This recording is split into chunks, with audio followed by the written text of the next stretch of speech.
this? This is kind of new and different. That's it, Toots. Okay. Hit it, Toots. All right, so I asked my Facebook friends if they had any questions they wanted to ask me. Really about anything. I said not to get too personal because there really is I have no personal life at the moment. Maybe that'll change, maybe it won't. But anyway, they had some great questions. So I chose 1, 2, 3, like 4. And what I'll do, I'll save that post because there are about 22 questions. And so the next time I do my diary, I'll do another second half of questions. Great idea. So, okay, let's see. First of all, there was I posted a photo. I posted a photo of Andy Gibb and my father, maybe 3 weeks ago. Oh, that was so great. I know. The funny part about this photo, which was, my dad didn't take the photo because he was in the photo. I'm not even sure who took it. I think it was 1982. First of all, I met Andy in 81 on a Bob Hope special that we taped in Colorado. And adorable, talented, would give you his last dime. Just really generous and really, to me, now looking back, very vulnerable. But anyway, very interesting relationship we had. Nothing serious, nothing romantic, but I learned something from Andy. In fact, I wrote it in the Tai and Randy book. But anyway, that photo of my dad and Andy, I knew nothing about.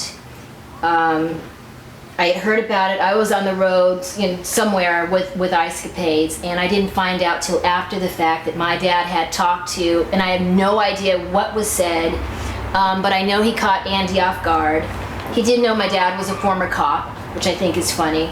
So anyway, the sad part is they're both gone, so I'm not really sure what was said, but the photo is so funny. And, it's almost like Andy's so surprised, and my dad being he was a major cop, Hollywood cop. So I really have no kind of explanation. It's kind of the mystery photo to me, but I cherish that photo because those two people, of course, my father and Andy, who I love dearly. With Andy, I learned about the power of publicity. Randy and I were just entering really the entertainment world after the 80 Olympics, and being around Andy, who at that time, 81, 82, 83, was on fire. He was the teen heartthrob. He had major hits, just on every television show. He had his own show, Solid Gold. He was on Broadway a lot, but the funny thing was when we were dating, if you want to call it dating or hanging out, so fun. Every once in a while I would see my name in the National Enquirer, that fabulous paper, that we were getting married. And I thought, well, we're not getting married. I'm on the road half the time, and you're out doing Andy's out doing what he has to do, so we're not getting married. So it was that funny kind of publicity that was really a joke, but I kept seeing little blurbs here and there. So I was marrying him, I was dumping him, he was dumping me, ba-ba. I think it was Andy's people planting these stories just to keep his name out there. So it wasn't my publicist. I didn't ask my PR people to do it, so someone had to, and it was probably, it was harmless, it was funny, but that was Andy. So I learned that little game you play with the press. So, Andy, we miss you. We miss you so much. So that's my Andy Gibbs story. So, okay, now question.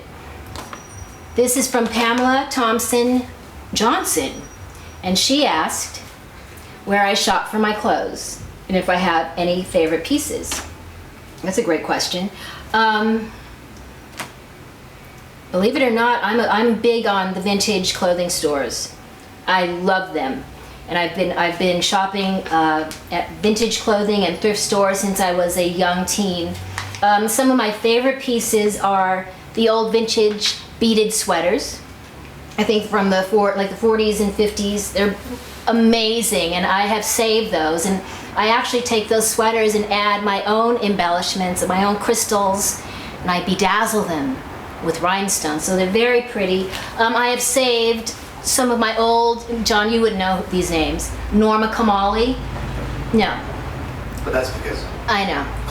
Clueless. Norma Kamali, beautiful designer, huge in the 80s. Along with Betsy Johnson, I have some of my Betsy Johnson pieces. I have a few Norma Kamali pieces. I have some beautiful Ralph Lauren pieces that I saved from the 80s, and I sort of mix and match. So I have no certain style. I'm kind of hippie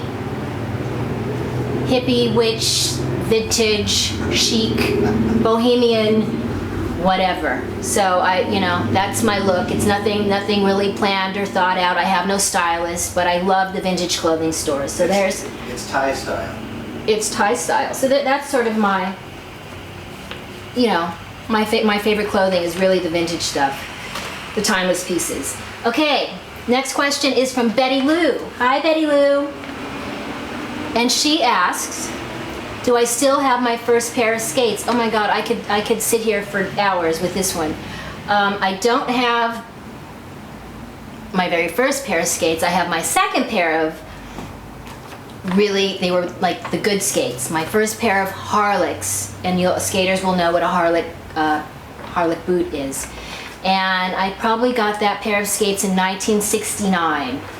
Hand-me-downs. But here's the great story about that pair of skates, and I do have those somewhere in storage. Those pair of skates belong to Gina Martin. Gina Martin is Dean Martin's youngest daughter.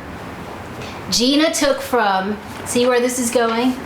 And there's even more. Gina took from, we all took from Mabel Fairbanks, who actually lived down the hill. Remember I talked about Mabel Fairbanks? Yeah. Down the hill here in Hollywood.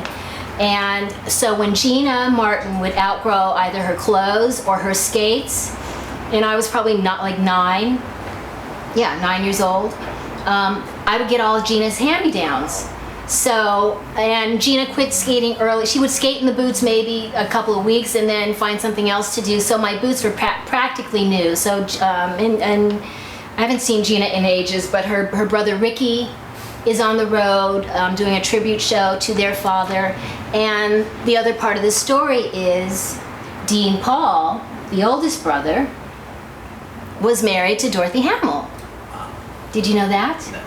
But see how it's all, and Dorothy Hamill, my Olympic teammate, and who I've known since 14. I know. So the answer to the question is yes, I still have those skates, and they were from Gina Martin. And I still have some of the hand-me-down clothes she gave me as a child. Okay, next question is from actually a very good friend of mine, Adam Dyer. And Adam asks, do I have a favorite skating move? And I do, actually. My favorite skating move, I thought I had a photo of it in here, I don't. It's called an Ina Bauer. And I would demonstrate it for you, but I'm in a dress and I just won't do it. An Ina Bauer, Randy and I, it's kind of our signature move. Skaters would know what it is. And it's beautiful, it's a simple edge move, and we're kind of, my back is on his chest and we're leaning back.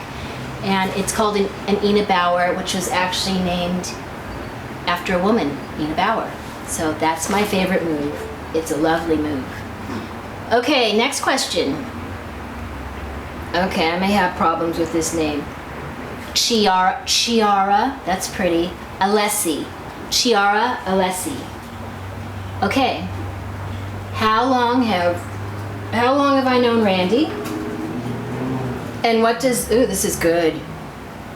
And what does the friendship mean to me? I have known Randy, my skating partner / soulmate, since 1968. And once again, the story's in the Tai and Randy book. I met Randy when I was 8 years old. We were paired together at 8 and 10. So do the math. 1968 till now. Whatever it is. 78, 80, 90. It's a lot of years. It's a lot of decades. And what does the friendship mean to me? What does Randy mean to me? 45 years. 45, 46 years. Wow. Great question. It's probably the most complicated, dysfunctional, functional relationship I've ever been. What's that? Oh, there's Ty and Randy. Oh, I like Cut that. in, maybe it shows. Okay. Here's footage from when we won Worlds in '79. Sorry to distract. That's okay, but it's a very unique relationship. It's brother and sister. It's husband and wife, if that makes any sense. It's as close to a soulmate as I can, probably possibly get. We know when we're on the ice, it's like there's a secret language. We don't even have to say anything. It's the how he places his hand or how he looks at me. Randy makes me laugh, and I am all about laughter. It's I can't explain it, and I try not to analyze it too much because it is so special, and it keeps each day, each week, each month, each year, it keeps growing. And I know out of anyone, if anything would happen, if anything happened, Randy would be there. He'd be there for Scout. He scouts, we call him Uncle Randy. So that's my relationship with he's my best friend, forever two is one. Okay, I'll do one more, then we will wrap it up. Okay. This is Anonymous. Ooh. Must be saucy. It's kind of saucy. No, it was a little personal, but I'll take it. I can handle it. Anonymous asked, "Would you ever marry again?" I actually talked about this on Facebook. Because I was in it, I did try it once. Didn't work. I think maybe the second time I understand it more. So I don't rule it out. It may happen. So if it happens, great. But If it happens, great. If it doesn't happen, great. But I'm open. That's it. We're done. Bye, everyone. That's a wrap. That's a wrap. Thank you so much. I know. Did this go long? Yeah. Oh, okay. All right. Sorry. Thanks, Tom. Thank you.